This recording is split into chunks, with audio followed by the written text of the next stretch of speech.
Don't change it. Or you can come in here and you can change it if you're familiar with it, but I could also change the color here. And because I'm in the text headline, you can see right here, I also can change font size. So you can see maybe I want it bigger. Maybe I want the height spread apart more. So all these things can be changed when you're doing this. So I know I'm at, actually, I don't remember. So I'm going to come back here and I can see my H2s are, subtitles are 25, and I don't think that's true here. We're probably about 32 and 36, something like that. I'm looking at it and measuring it here, but if I needed this to be smaller, I could come to my image. So now I'm clicking on image, right? And now over here, I've got image.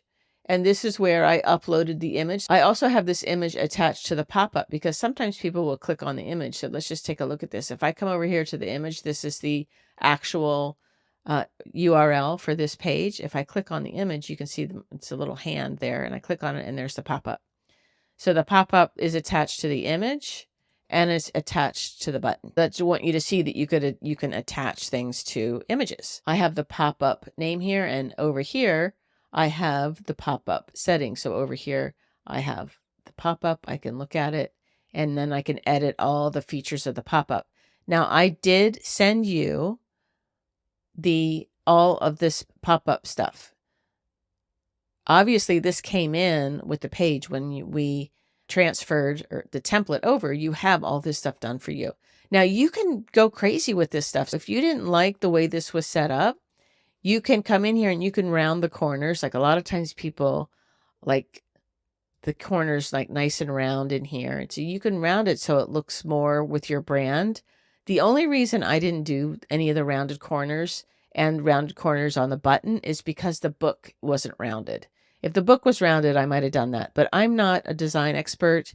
And so you get to do whatever you want to do here. So this is just how I have this set up.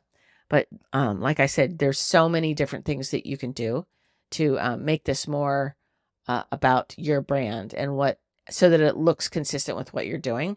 The copy here we will talk about on another call, but I just put just a brief kind of prompt for you of what you should have in here, and then some bullet points and benefits, and then button headline. So we can change the button.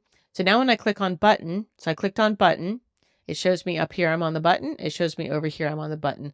So all of these things. So the button, I know when you click on it, it should show the pop-up. But there are other things that you can do with buttons. You can submit an email form, open a different URL, go to the next step. So the next step in our funnel would be the thank you page. That wouldn't make sense for us. So we want to make sure that we show the pop-up, and then from the pop-up, it goes to the next step in our funnel, which is the thank you page after they've put in their name and email. I can change the width of the button so it can be full width for this column. This is a column right here, or it can be fluid so that it kind of changes depending on what looks best in any given browser, which I'll talk about in a second. And then I've got, of course, margins. You can change how far away this button is from the rest of the text.